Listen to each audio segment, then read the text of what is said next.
വിജയലക്ഷ്മി എന്ന് പേര് വന്നത് അങ്ങനെയാണ്. അപ്പൊ ചെന്നൈയിൽ വെച്ചാ പാടിക്കൊണ്ടിരുന്നു. കുഞ്ഞിലേ പാട്ടാണ് ഏറ്റവും ഇഷ്ടം അല്ലേ? അതെ അതെ. പക്ഷെ പ്ലേബാക്ക് സിംഗർ ഒക്കെ ആവണതിന് മുന്നേ തന്നെ രുദ്രവീണ വായിക്കുന്ന ആർട്ടിസ്റ്റ് എന്നുള്ള രീതിയിൽ. രുദ്രവീണ അല്ല, ഗായത്രി വീണ. ഗായത്രി രുദ്രവീണ എന്ന് പറയാറില്ല അതിനെ? ഇല്ല, ഗായത്രി വീണയെന്ന്. അത് രുദ്രവീണ തെറ്റിച്ച് പറയണേ. അത് പറയുമ്പോ അങ്ങനെ എല്ലാവരുടെ വായിൽ അങ്ങനെ വന്നു പോണേ. എന്റെ വായിൽ നിന്ന് വന്ന അബദ്ധമാണ്. അബദ്ധമല്ല, അതും കുഴപ്പമില്ല. രുദ്ര എന്ന് പറഞ്ഞാൽ അത് തെറ്റൊന്നുമില്ല. ഗായത്രി വീണ. സാധാരണ വീണയിൽ നിന്ന് ഗായത്രി വീണ എന്താണ് പ്രത്യേകത? ഒറ്റ കമ്പിയിൽ ഇലക്ട്രിഫൈ ചെയ്ത് വായിക്കുന്നത്. ലോകത്തിൽ ആദ്യമായിട്ട് ഒരാളേ ഉള്ളൂ എന്നാണ് കേട്ടിരിക്കണത്. ഞാൻ മാത്രമേ ഉള്ളൂ തോന്നുന്നു എന്നാണ് എന്നാ തോന്നുന്നേ. എങ്ങനെയാ ഈ ഒരു സംഭവം കണ്ടുപിടിച്ചേ? ആരാ കണ്ടുപിടിച്ചേ? എനിക്ക് 15 വയസ്സുള്ളപ്പോഴേ എന്റെ കോ ബ്രദർ ചെന്നൈയിൽ നിന്ന് വന്നായിരുന്നു. അദ്ദേഹത്തിന്റെ പേര് വിനോദ് എന്നായിരുന്നു.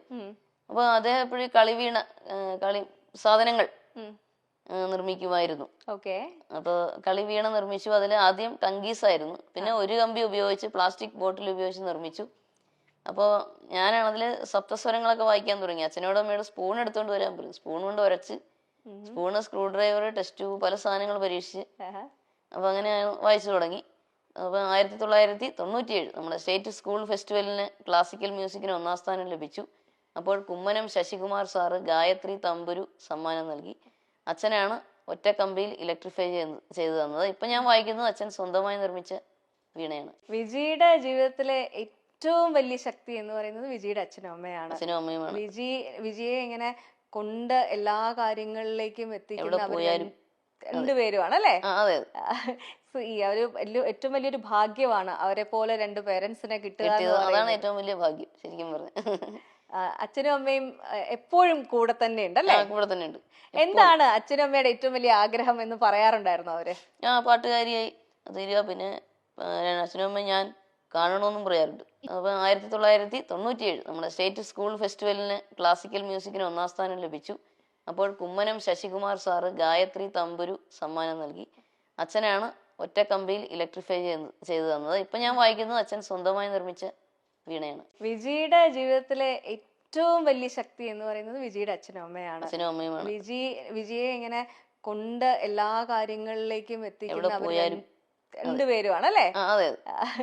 ഈ ഒരു ഏറ്റവും വലിയൊരു ഭാഗ്യമാണ് അവരെ പോലെ രണ്ട് പേരൻസിനെ കിട്ടുക. അതാണ് ഏറ്റവും വലിയ ഭാഗ്യം ശരിക്കും പറഞ്ഞു. അച്ഛനും അമ്മയും എപ്പോഴും കൂടെ തന്നെ ഉണ്ട് അല്ലേ? കൂടെ തന്നെ ഉണ്ട്. എന്താണ് അച്ഛനും അമ്മയുടെ ഏറ്റവും വലിയ ആഗ്രഹം എന്ന് പറയാറുണ്ടായിരുന്നു അവര്? പാട്ടുകാരിയായി തീരുക. പിന്നെ അച്ഛനും അമ്മയും ഞാൻ കാണണമെന്നും പറയാറുണ്ട്. അത് പ്രധാനമായിട്ട്. നല്ലൊരു ജീവിതം ഉണ്ടാകുക, ഇതൊക്കെ തന്നെ. സംഗീതത്തിൽ എത്ര എത്തിക്കാമോ അത്ര എത്തിക്കുക എന്നുള്ളതാണ്. നമ്മളെ അച്ഛനമ്മമാര് നമ്മളെ നോക്കുന്നത് പോലെ വേറെ ആർക്കും ചെയ്യാൻ പറ്റില്ല എന്നുള്ളൊരു സംഭവമുണ്ട്. ഈ അച്ഛനമ്മയും കൈ പിടിച്ച് കൊണ്ട് നടക്കുന്നതിനൊപ്പം അവരും ഒരു എന്താ പറയാ, വിജിയുടെ കൈ ഒരാളെ പിടിച്ച് ഏൽപ്പിച്ചിരുന്നു സന്തോഷത്തോടു കൂടി. പക്ഷെ നമ്മൾ വിചാരിച്ചതുപോലെ എല്ലാ കാര്യങ്ങളൊക്കെ. അതിനെപ്പറ്റി പറയാൻ വിഷമമുണ്ടെങ്കിൽ വേണ്ട. എന്തിനാ വെറുതെ. ഇപ്പൊ അദ്ദേഹം ഇപ്പം അദ്ദേഹം ഇങ്ങനെ അറിഞ്ഞിരിക്കുന്ന അദ്ദേഹം വേറെ വിവാഹിതനായി ജീവിക്കുമല്ലേ, നമ്മളായിട്ട് വെറുതെ. അങ്ങനെയാണ് മാമനൊക്കെ പറഞ്ഞത്. അദ്ദേഹം എന്ത് ചെയ്യുന്നു എന്നുള്ളത് നമ്മൾ വിട്ടേക്കാം. അത് വിട്, അത് നമുക്ക് വിടണ്ടല്ലോ. അപ്പൊ കേട്ട് ആ ഒരു എന്താ പറയാ, ജീവിതത്തിന്റെ യാത്രയിൽ നമ്മളോടൊപ്പം വന്നു ചേർന്ന വ്യക്തി നമ്മളെ മനസ്സിലാക്കിയില്ല എന്നുള്ളൊരു വിഷമം ഭയങ്കരമായിട്ടുണ്ട് അല്ലേ? അതുണ്ട്. നമ്മുടെ ദുഃഖം എന്താണെന്നോ എന്താണ് വിഷമമെന്ന് മനസ്സിലാക്കാതെ പെരുമാറുക. അച്ഛനും അമ്മയും പാടില്ല. അവരൊക്കെ അകറ്റുവാൻ നോക്കുക അത് എല്ലാം ഒറ്റയ്ക്ക് എല്ലാവരെയും കൂടെ അച്ഛനും അമ്മയും മാത്രമല്ല എല്ലാവരെയും അകറ്റാൻ നോക്കിയാൽ നമ്മൾ സമ്മതിച്ചില്ല. സാധാരണ പെൺകുട്ടികള് ഇത്തരത്തിലുള്ള എന്താ പറയാ പ്രശ്നമുള്ള സാഹചര്യങ്ങളിൽ പെട്ടുപോയി കഴിഞ്ഞാൽ അതിൽ നിന്നും പുറത്തു വരാൻ ഉള്ള ധൈര്യം ഉണ്ടാവാറില്ല. പക്ഷെ വിജി സത്യത്തിൽ ഒരു വലിയൊരു പ്രശ്നത്തിൽ നിന്നും രക്ഷപ്പെട്ട് കരകയറി എന്നാണ് ഞാൻ വിശ്വസിക്കുന്നത്. ആ ധൈര്യം എങ്ങനെ കിട്ടി? അത് പണ്ടേ എനിക്ക് അങ്ങനെ വാശിയുള്ള സ്വഭാവം. എന്താണെങ്കിലും നമുക്ക് ഇഷ്ടമില്ലാത്തെന്ന് പറഞ്ഞാൽ എന്തൊക്കെ നിർബന്ധിച്ചാലും നമ്മള് ചെയ്യൂല. അപ്പൊ ആ വാശി ഞാൻ അവിടെയും കാണിച്ചു. അത് തന്നെ വിജിയെ അകറ്റാൻ ശ്രമിച്ചത് വിജിയുടെ ഏറ്റവും പ്രിയപ്പെട്ട പാരന്റ്സിൽ നിന്നും അതേപോലെ തന്നെ വിജിയുടെ സംഗീതത്തിൽ നിന്നും കൂടിയാണല്ലേ? എല്ലാം കൂടെ. പാരന്റ്സിനെ അകറ്റുമ്പോ നമ്മുടെ സംഗീതത്തിനെയും ബാധിക്കുമല്ലോ. നമ്മുടെ മനസ്സിന് വിഷമം വരുമ്പോ സംഗീതത്തെയും ബാധിക്കും.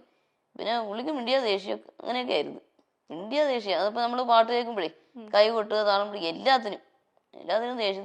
ഞാൻ പറയാതെ ദേഷ്യം വെച്ചോണ്ട് അവിടെ എങ്ങനെ പോയി ഇരിക്കാൻ പറയും. ഇങ്ങോട്ട് വരണ്ടി അത് വേണ്ടെന്ന് പറയും.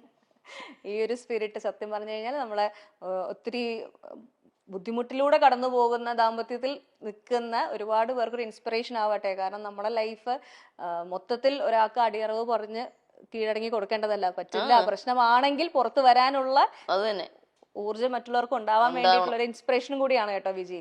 അതെ അതെ, പിന്നെ അല്ലാണ്ട് അങ്ങനെ കീഴടങ്ങേണ്ട ആവശ്യം എന്താ, ഒരു പണിയില്ലേ, അതിന്റെ ആവശ്യമില്ല. ലൈഫിലെ ഏറ്റവും വലിയ പ്രേരണ എന്താണ്? പ്രേരണ അച്ഛനും അമ്മയുടെയും പ്രോത്സാഹനം, ഇതൊക്കെ തന്നെ അച്ഛൻ്റെ അമ്മയുടെയും പ്രോത്സാഹനമാണ്. പിന്നെ ഇത് നമ്മുടെ സ്വന്തം ഇഷ്ടപ്രകാരം ആരും പറഞ്ഞിട്ടല്ല കേട്ടോ. അച്ഛനും അമ്മയൊന്നും എന്നാ നീ വേണ്ടാന്ന് വച്ചേക്കെന്ന് പറഞ്ഞിട്ടില്ല. കാരണം നിന്റെ തീരുമാനമാണ്, നിന്റെ ജീവിതമാണ്, നീ ആലോചിച്ച് തീരുമാനിക്കുക, എല്ലാവരും അങ്ങനെയാ പറയുന്നത്. നല്ലൊരു ധൈര്യം മനസ്സുണ്ടാവുക എന്ന് പറയുന്നത് വലിയ കാര്യമാണ് കേട്ടോ. അതെ, അതാരും പറഞ്ഞിട്ട് ചെയ്തതല്ല.